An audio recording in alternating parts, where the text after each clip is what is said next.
another form of fatty acids, which gives us health benefits. Then there are structured lipids. Again, we can get some functional benefits. There are a lot of adduce to talk about fats and oils. So we will listen to our distinguished speakers about what are these different roles of edible fats and oils to improve our health and nutrition. First, I will invite plenary lecturer, Professor Terence Majid. Professor Terence is a distinguished academic serving as the Vice Chancellor of the University of Peradeniya. He earned his BSc in Agriculture from the University of Peradeniya in 1994, followed by MSc and PhD degrees in Food Science from the same university as mine, Memorial University of Newfoundland, Canada. And throughout his career, Professor Majid has held various academic and administrative positions, including Professor of Department, Chair of the Department of Food Science and Technology, and Deputy Vice Chancellor of the University of Peradeniya. Over to you, Professor Majid.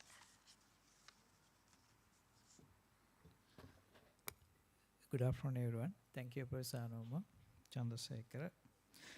First of all, let me thank Professor Ananda Chandrasekhara for inviting me to talk on this topic, edible oil in modern nutrition, balancing traditions. Well, lipids have been a controversial topic all the time in nutrition. So let me walk you through a set of slides. First of all, I will start off with the significance of lipids, then their negative impact, how we can get rid of some of these bad impacts, especially trans fat reduction strategies, modern strategies that we are using, and also different sources of edible lipids that we are using currently. Now, yesterday, almost whole day, we were discussing about how the lifestyle affects overall health. Diet, exercises, stress management, and physical activities, all they contribute to, all of them directly have direct links with overall health. Now, why lipids are important? That's one of the 3 macronutrients that we use in nutrition. Everybody needs lipids because they are precursors for hormones, eicosanoids, prostaglandins, and they contribute energy with 9 kilocalories per gram. That's the highest value that any macronutrient can provide. Not only that, when it comes to food processing, for processed products, lipids give the correct appearance. That's because of opaqueness. The best example I can cite is milk. That color depends on the fat content. And there are many emulsions that we use in food. Example, salad dressings. They all are emulsions. Fat are essential there. And fat imparts flavor. And that is why they like more fat in their food. And also depending on the type of oil or fat used for making food, frying, that flavor is going to be different. If you use coconut oil, if you use palm oil, sunflower oil, it's going to be different. And development of texture, that is again very important in bakery industry. In baked goods, the texture is mainly determined by the fat. And products like chocolate is very unique. They are called anaerobic fats. The beauty of this chocolate or cocoa butter is its melting point is very close to that of body temperature. So therefore outside of the body it is a solid. Immediately once you take into the mouth, it's melted. So therefore the little bit of energy is absorbed by this cocoa butter. So that gives a cooling sensation as well. No other fat can do that except for what is produced out of palm fat called palm stearin. Then solubility, especially fat-soluble vitamins are delivered through lipids. And nutritional value of the product, essential fatty acids are incorporated, as well as the fat-soluble vitamins, K, A, D, E. And in bakery industry will die without shortenings. That is why the former president of the country, Mr. Gotabaya, when he wanted to stop palm oil imports to the country, we said, okay, you can ban, but the food industry will collapse on the following day. So that's simply because of the importance of the shortenings. Our food industry is heavily dependent on palm oil. So shortenings, they contribute to baked goods a lot. They tenderize us. The shortenings tenderize the dough so that you can work on it. You can make multiple products.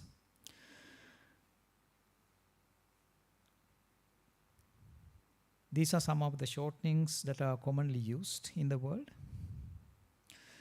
So for all these products, bread, baked cakes, pastry, biscuits, cookies, toppings, pie crusts, frosting, fillings, the fats are essential. Without them, you won't have good quality baked products. Now, bread in Sri Lanka has become poorer and poorer in terms of quality over the years. I can remember when we were children, those days, we had good quality bread in Sri Lanka because they simply used a lot of fat in there. Whereas today, because of the high prices, they tend to use a little, so that the quality of the final product is not that good. Negative impact of lipids, that is, we are again worried about good things as well as bad things. Like human beings, we have both traits. So contributes to weight gain because of the high calorie density and can lead to overweight and obesity, and also directly linked with cardiovascular diseases, inflammatory diseases, some cancer, diabetes mellitus, oxidative stress, and also neurodegenerative diseases like Alzheimer. If you look at different oil sources in use in the world, the palm comes to the top, followed by soybean, rapeseed, which is now known as canola, sunflower, palm kernel oil, peanut oil, coconut oil, although that is our national oil in Sri Lanka, globally it is of less importance. Coconut, palm produces two types. Mesocarp, the outer layer, produces palm oil, whereas the middle part produces palm kernel oil. Then palm oil, again fractionated into two main fractions as palm olein and palm stearin. So what you see in the Sri Lankan market, that is palm olein, but not palm oil. Technically that is palm olein. And soybean oil, peanut oil, even cottonseed oil is used in the world. Canola, previously known as rapeseed, is heavily used. Sesame oil, peanut oil, there's a kind of sesame oil is used in countries like India, but here it is an underutilized oil. Peanut oil is used fairly well in the world. Sesame oil is a very good oil in terms of fatty acid composition, but unfortunately it is not utilized properly. And also some animal fats, lard and tallow, beef tallow, mutton tallow, lamb tallow, these are also in use. Long ago, the bakery industry was totally dependent on lard. But after 1950s, 1960s, we started using other products instead of lard. Fatty acids and health. Lauric, myristic and palmitic acids, they are saturated fatty acids. They are mostly concentrated in plant as well as in animal oils. Stearic acid is a minor saturated fatty acid in plant oils, while it is a major oil in animal products. It is well understood over the last 70 years of research through epidemiological studies as well as laboratory studies, animal studies. It is well consolidated that the saturated fatty acids, they contribute to high LDL cholesterol and high total cholesterol. So the WHO recommendation is limited to 10%. And even the WHO is trying to bring it down to 7%. At the moment it is 10%. And more evidence indicating that now medium chain fatty acids, I'm sure Dr. Renuka is going to talk about MCTs, medium chain fatty acids. Now coconut oil is a very good source of medium chain fatty acids. However, now more and more evidences are to the effect that the major fatty acid in coconut oil, which is lauric acid, 48% lauric in coconut oil, that is behaving more like a long chain fatty acid inside the body. So that expected outcome, expected benefit is not there. Stearic acid does not show any negative impact, it is neutral. And butyric acid reduces LDL cholesterol and total cholesterol. Butyric acid is mainly in dairy fat. And C6 to C10, capric, caproic, caprylic, they are neutral on LDL and total cholesterol according to the latest findings. Whereas lauric, myristic and palmitic, they show negative impact. While stearic shows a very minimal effect. The impact of saturated fatty acids on endothelial function is not well understood. However, the chronic intake of saturated fatty acids, it is very obvious that they increase LDL as well as total cholesterol. Not only that, they increase factor 7, a key protein in thrombosis. So that leads to thrombosis. Acute intake of saturated fatty acid leads to postprandial activation of coagulant factor. So all these are negative impacts of saturates. The ratio of total cholesterol to HDL is more specific marker of cardiovascular diseases rather than total cholesterol and LDL cholesterol. The highest negative impact has been shown by, out of all these fatty acids, the highest negative impact shown by lauric acid. This lauric acid increases total cholesterol, thereby disturbing the ratio. And MUFA, that's oleic acid, 18-1, is considered a healthy fatty acid because MUFA is modulating atherogenesis positively. So that is why MUFA-rich oils are considered one of the healthiest oils. So therefore, we have to consider several factors when it comes to lipids. One is we have to cut down on saturates. That is why WHO recommendation is to cut it down to 10% and increase MUFA. Oils like olive, canola, they contain more MUFA. And have to have balance omega-6 to omega-3 ratio. At the evolution, long ago, when we were hunters and gatherers, we had omega-3 to omega-6 to omega-3 ratio of 1:1. However, now with industrialization, that has gone up to 16:1, which is not healthy. And less industrial trans fat, more conjugated polyunsaturated fatty acids can go in the diet, beneficial. Strategies available, oils can be modified because no oil is considered the best. There are different methods by which we can modify oil, like biological, chemical, physical, and other methods are available, already in use. And it is not new. Ladies and gentlemen, long ago, canola, rapeseed was heavily consumed by Russians, by Europeans. in 1940s, 1950s, up to 1960s. In 1970s, early 1970s, United States FDA, Food and Drug Administration, determined that rapeseed is not heart healthy, simply because of two factors. One is the presence of erucic acid. It is an abnormal fatty acid. And also glucosinolate concentration is also high. So therefore, these high erucic acid levels contribute to the lesions in heart muscles. A fat deposition in heart muscles, cardiac muscles, lead into cardiac lesions. So therefore, they said if any oil is containing more than 2.5 erucic acid, that is not good for human health. Anyway, these are totally based on animal studies. As a result, Canadian breeders, they came up with this through normal selection and breeding.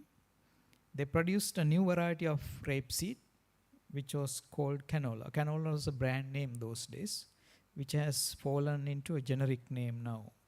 So canola is one of the best oils in the world, grown over 4 million acres. Sunflower. Sunflower is a good oil, natural sunflower, but the problem is with its high 18.2 content, linoleic content. So therefore, they came up with a new method.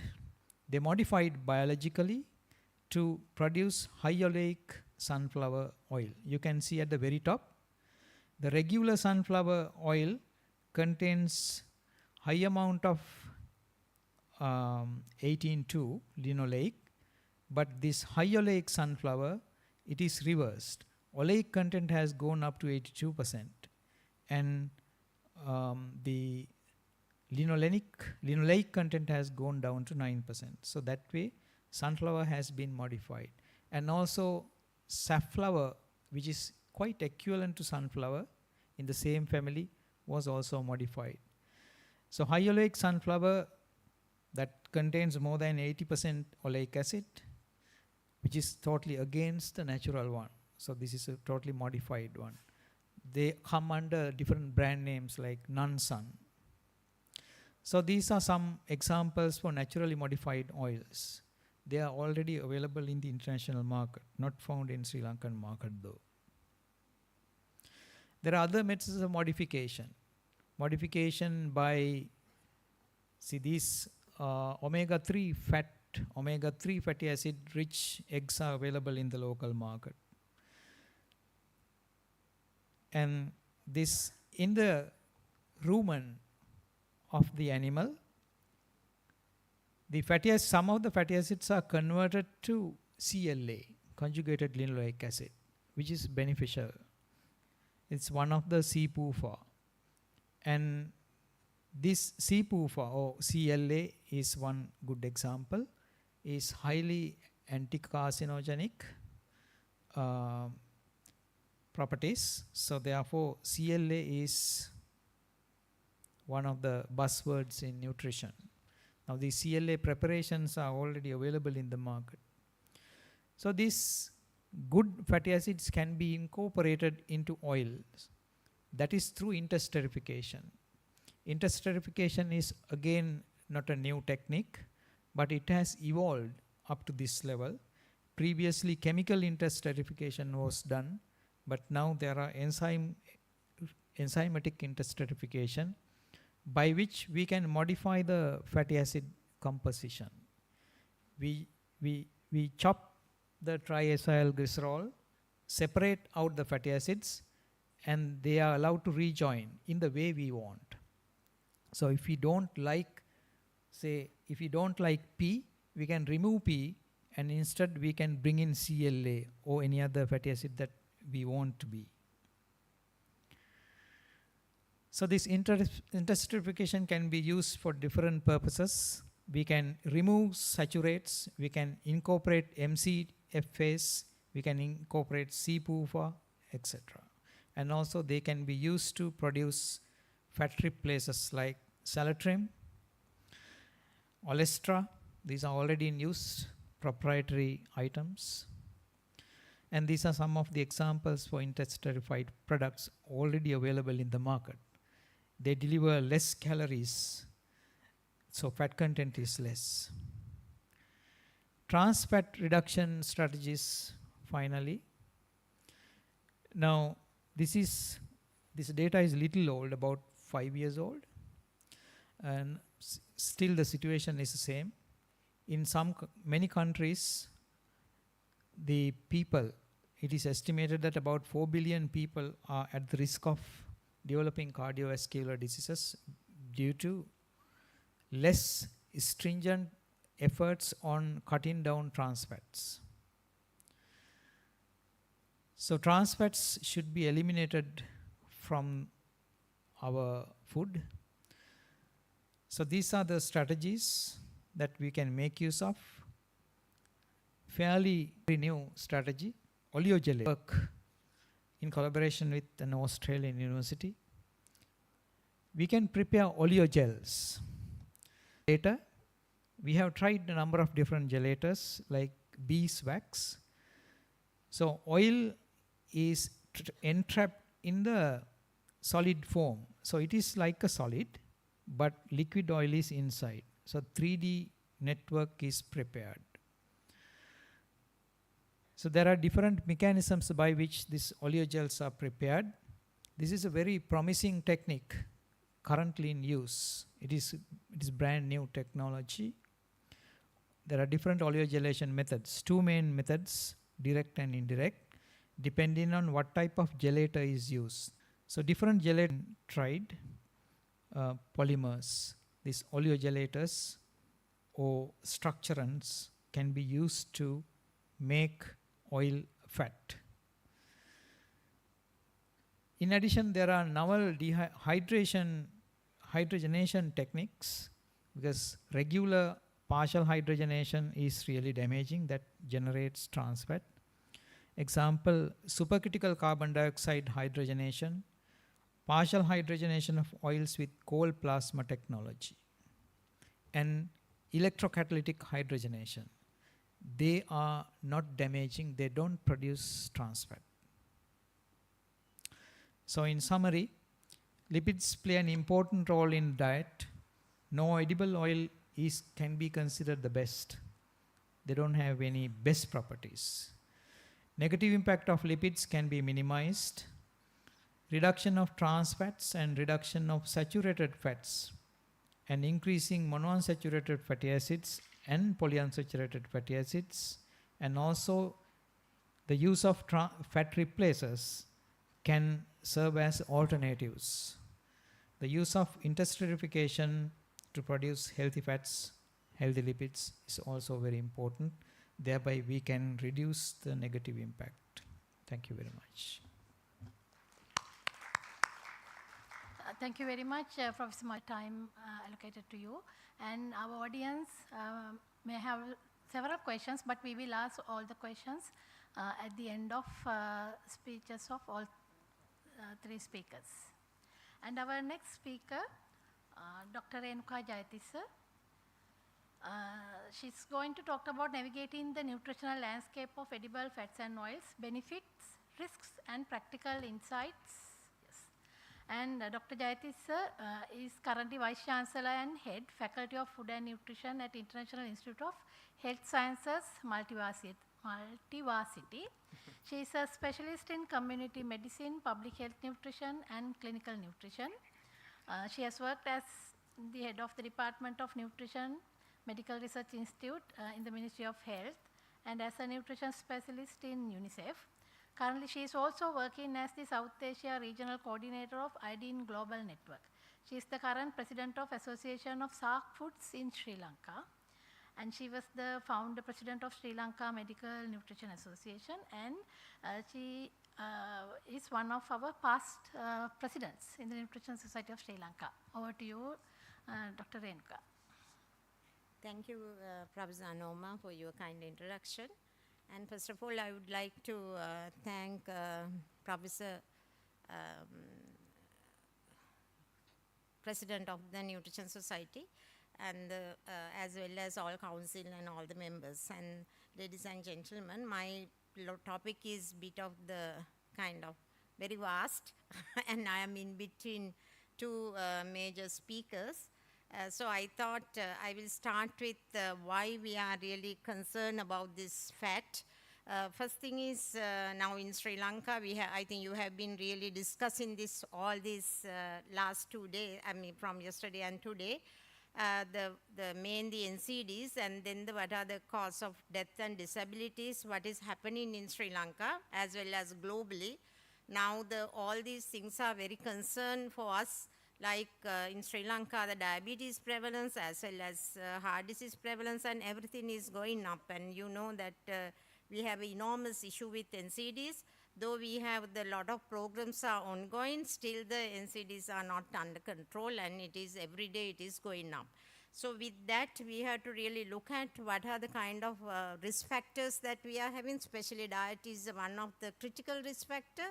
So how can we really cope up with our cooking practices also as well as keeping up our culture also. This is another thing, it is important in Sri Lankan perspective because sometimes whatever the advices we give, it won't be implemented because our cultural factors come into the picture. So when we really look at, as Professor Madhujit mentioned, that evidence-based recommendation. So this is a kind of latest dietary guideline in 2024, which came up with this saturated fat should be less than 5 to 6% of total calories. It is actually, when you count it, it should be less than 13 grams. So I think as nutritional community, you know how difficult to take less than 13 grams. And then avoid trans fat completely as well as prioritize the sources of omega-3 fatty acids for heart and brain health. So these are the three things which came up in the new guideline.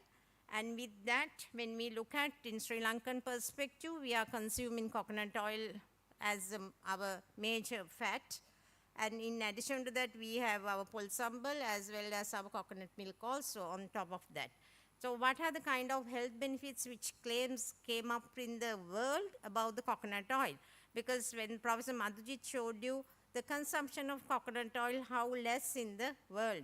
So this is very much important for that aspect because there are so many benefits which came up, like the weight reduction agent, and some say it's a reduction of cholesterol, and then it will reduce the incidence of CVDs, and at the same time, now the new thing is anti-inflammatory effects and the antimicrobial effects, as well as now virgin coconut oil with the polyphenols and the vitamin E. And all these claims came up, and all over the world, there was a big demand for the coconut because they are not consuming coconut at the moment, so they are trying to add into that. So our perspective is different because we are consuming coconut, whether are we really looking at all these claims and whether is this true for our society, whether are we going to have the more consumption. So this is the kind of argument, debate we should really go as a scientific community. So this is something, a little elaboration in the pictorial form to the Professor Madhujit. You can see that whenever we look at array of oil which is in the our markets, how it really come up with the different oil with the saturated, monounsaturated and polyunsaturated. These are the three things now we are kind of talking about with the evidence-based recommendation. So you can see the coconut oil is topped with a lot of saturated fats, and then the olive oil is the, and the sunflower and canola and all sort of things have the less type of saturated fat. So at the same time now we have to look at what are the kind of recommendations that we should give it to our consumers, our community, because they are bit of the lost because they get enormous information from everywhere. And whether as a scientific committee, what should we advise them? And then whether this saturated fat is very high or whether what type of advice they need because for the cooking purposes. So in that we have to look at another factor which is coming up now, like aflatoxin, which is something always coming up in papers and everywhere. there are aflatoxin. This is another factor whenever we are given recommendation we have to really think of, because there are not of aflatoxin and all these related things which come up with the production.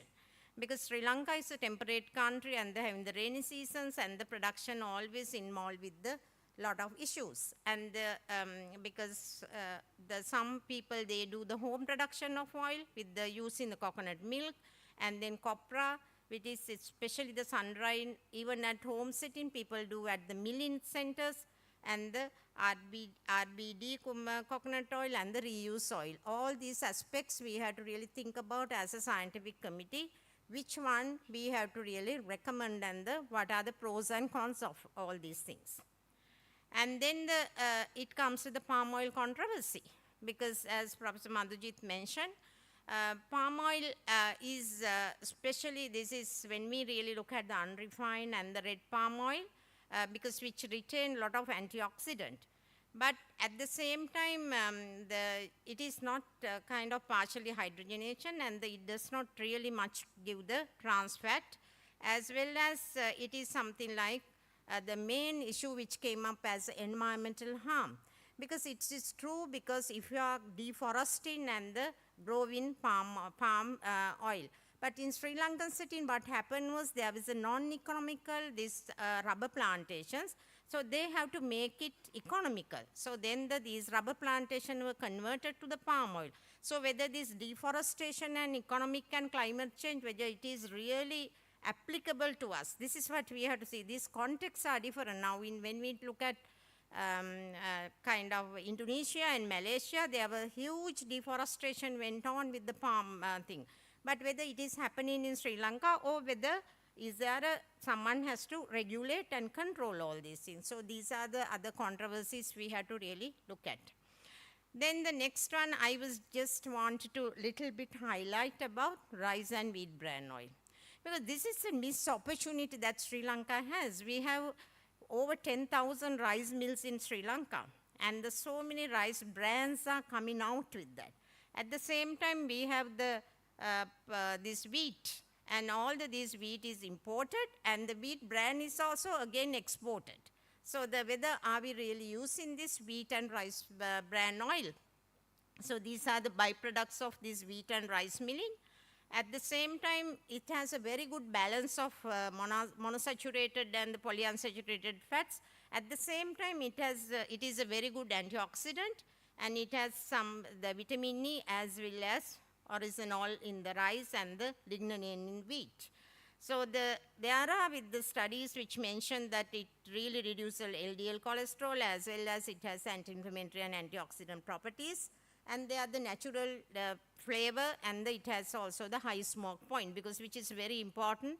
Sri Lanka, we do a lot of deep fried food, because smoking point is very important for us. At the same time, that you can really use it for the different cooking methods, and it's excellent in adding in any kitchen. So these are the other aspects we have to really think, because I saw the new government is trying to sell our wheat bran to the China. So is there any possibility for Sri Lanka to use that wheat bran to make the oil? Then the next question comes, how we are going to use this better cooking oil. So we have to look at few factors in Sri Lankan setting, because we are doing the high heat cooking, frying. Then what oil is important, and especially smoking point is very important. Then which comes to the coconut oil, palm oil, and even the soybean oil, wheat bran oil, all these things are good for the frying purposes. Then the next thing which comes is we are adding for the salads, as well as low heat like tempering. And then what are the things we can use? Sesame oil, as Professor Madhujit said. I think sesame oil, our Tamil ethnicities, they were using sesame oil in plenty. But I don't know what has happened, because though it is imported oil, it was in our cooking practices. And then the other thing is balancing omega-3 and omega-6. How do we balance to controlling the inflammation? So what oil is good for the balancing?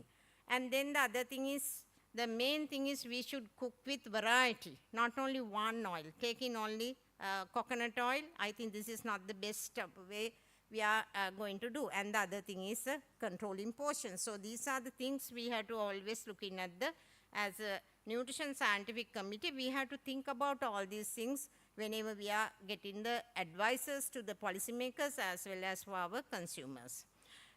So with that, I think in my conclusion, we have to always look at these edible fats and oil.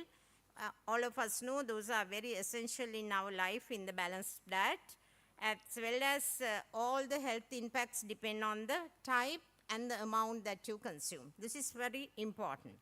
So the other thing is in we have to really look at the prioritizing our unsaturated fat and the omega-3 fatty acid to minimize the trans fat and the saturated fat. That's the most important thing we have to look at. At the same time, we have to go for the sustainable choices in fat sources, and then it should contribute to our health as well as environment and our well-being. So these are the aspects we have to think, because I think as a scientific committee, we have a lot of things to debate. We have a lot of things to discuss, as well as we can't concretely say this is the best because there are so many choices are there. So it all depends on so many factors.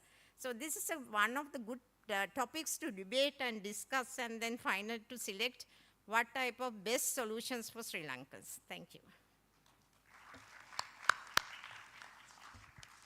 Thank you, Dr. Jayati sir, for your wonderful speech. You stick for the time, and we will keep the questions towards the end. And our third speaker, Dr. Kumari Ratnayaka, she is going to talk about unpacking the connection between dietary fats and cardiovascular disease. Dr. Kumari Ratnayaka is a senior lecturer of the Department of Nutrition and Dietetics at the Wayamba University of Sri Lanka. She got her BSc special degree in nutrition with a first class from Wayamba University, and MPhil in food and nutrition from University of Peradeniya, and PhD in human nutrition from University of Reading, UK. Her research focuses on nutritional influences on cardiovascular disease risk and metabolic syndrome development, including nutrient-gene interactions and assessing cardiometabolic risk factors in different population groups. She has received several awards, including the NRC Merit Award for Scientific Publication and the Young Scientist Award at the 12th Congress of the International Society for the Study of Fatty Acids and Lipids. Over to you, Dr. Ratnayaka. Thank you very much, Madam, for your kind introduction. And good afternoon, ladies and gentlemen. First of all, I must be thankful for the organizing committee for giving this opportunity to do my talk on unpacking the connection between dietary fats and cardiovascular disease. So this is the content of my talk. So I will be talking about cardiovascular disease risk burden in Sri Lanka, and dietary fat recommendations and average dietary fat intakes in Sri Lanka according to the dietary studies, and role of essential fatty acids on CVD burden in Sri Lanka, and also some research evidences, international, and also some research done by my research team. And also at the end of my talk, I'm going to highlight the impact of genetic polymorphism on CVD risk, and finally the concluding remarks. So as you all know, NCDs account for 75% of the total deaths. So we were talking this from the yesterday. So among these, the non-communicable diseases, cardiovascular disease is the leading cause of death, and it accounts 40% of this burden. So when we consider the risk factors of cardiovascular disease, there are classic risk factors as well as novel risk factors.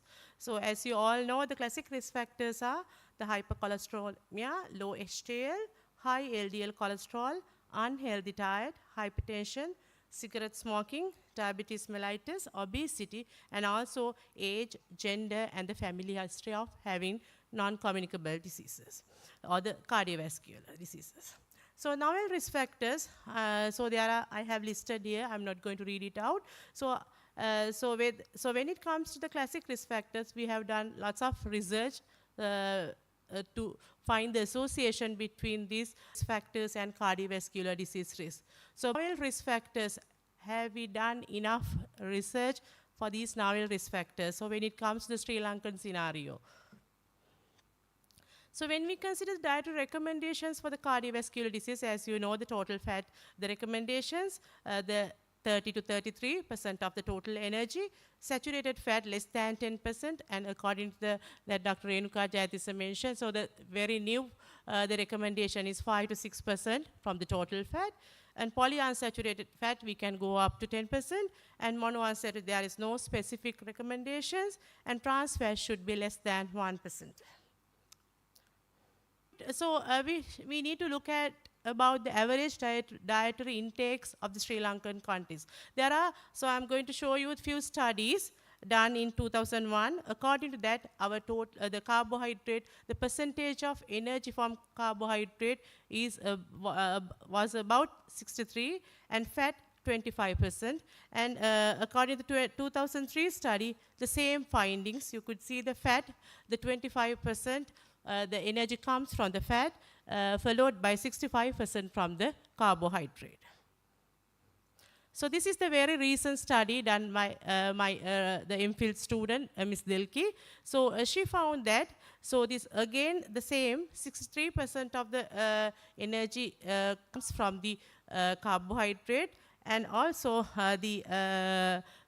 again the same scenario, the fat 20, the 5%. So according to these fat, the composition, the quality of fat, you could see, so the saturated fat, more than 10%, it comes from the saturated fat. So you could see that the polyunsaturated and monounsaturated fatty acid composition, so it is very below than the recommendations. So when we consider our the main fat source, the contribution of coconut fat to the daily fat intake, the percentage of contribution of coconut fat for the daily total fat intake, according to our study done with 400 adults, both males and females, 75% of the total fat comes from the coconut fat. So our average number of coconut nuts per household was 1, and percentage of coconut from the coconut milk was 58%, and percentage contribution from coconut scrapes were 21%, followed by 14% from the coconut oil. So here you could see the daily energy requirement from the diet. So according to the American Heart Association, it is recommended to have nearly about 55% for the carbohydrates, and fat 30%, and from the protein 15%. So when we consider the very low fat diet, so low fat diet, the carbohydrate less than 15% and protein 15. So excess carbohydrates and low fat, not a healthy combination. So when we consider Sri Lankan scenario, our total fat intake is 25% of energy from the fat, carbohydrates nearly 60 to 65%. Saturated to PUFA is 9 to 1, and again, such a compromised background diet would mimic the very low fat diets. So I would, in these slides, I'm going to show you the effects of very low fat diets. So the very low fat diets increase the triglycerides levels, decrease HDL cholesterol with no effect on the LDL cholesterol, thus increasing the LDL cholesterol to HDL ratio. Increase high atherogenic small dense lipoprotein. It is an independent risk factor for the cardiovascular disease. Small dense low density lipoprotein poses 3-fold higher risk. So give rise to an atherogenic postprandial lipemia, so which actually compromise the blood vessels. So increased fatty acid synthesis, especially the palm-enriched triglyceride synthesis. So you can see that effects of very low fat diets. We are not in a very low, but I'm here showing you the effects of the very low fat diets. So due to low PUFA intake, the Sri Lankan diet is likely to cause similar metabolic outcomes as very low fat diet. So when we consider the effects of small dense LDL cholesterol, as triglycerides increases, the presence of large, less atherogenic LDL cholesterol decreases, and at the same time, the frequency of the highly atherogenic small dense LDL cholesterol increases. As HDL cholesterol levels decreases, the LDL cholesterol goes down, but small dense LDL cholesterol increases. So when we consider the coconut oil, high in the 14 that myristic acid, 18%, and very low in these omega-6, the PUFA. At low these omega-6, the cholesterol rising effects of saturated fatty acids are greatly increased. So are we having enough essential fatty acids through our the staple, the coconut oil? So one should take over 500 grams of coconut oil per day to meet these 18, that means omega-6 threshold, 5% of energy from these essential fatty acids. And again, let's look at the role of essential fatty acids diet. So essential fatty acids like linoleic and linolenic acids. So it's important to the production of eicosanoids. So the eicosanoids are a group of bioactive lipid mediators derived from the arachidonic acids. So similar polyunsaturated fatty acids, they play a critical role in the various physiological and pathophysiological process by acting as signaling molecules. You could see our diet, so the imbalance. So again, let's look at the vitamin E requirement. It actually acts as an antioxidant. Dietary oils are estimated to provide over 1/3 of the antioxidant requirements of the body. Most edible oils of plant origin are rich sources of vitamin E. However, the vitamin E content of coconut oil is little bit negligible when considered the plant oils. So if coconut oil is used as the only source of cooking oil, the overall antioxidant status is likely to be below the optimal. So low plasma vitamin E levels are associated with increased risk of heart disease and also the cancer. The relative risk for cardiovascular disease due to low essential fatty acids and vitamin E status may be of considerable relevance. So here you can see that with our unbalanced diet with low essential fatty acids, low antioxidants, you could see the interactions that you can find finally be ended up with the loss of productivity, and it's a burden for the country. So, and in next, the coming slides, I'm going to explain, they discuss about the saturated fat and the risk of the high intake of saturated fat and the risk of cardiovascular disease. Still, we don't know the saturated fat, the advice still is not unclear. It is still debatable and it's controversial. Some says good, some says bad. So saturated fats not so bad for heart after all, and some says, and again, saturated fat isn't bad for your heart. So you could see the the advices in relation to saturated fat and the cardiovascular disease. So, and according to a very recent meta-analysis, and they showed that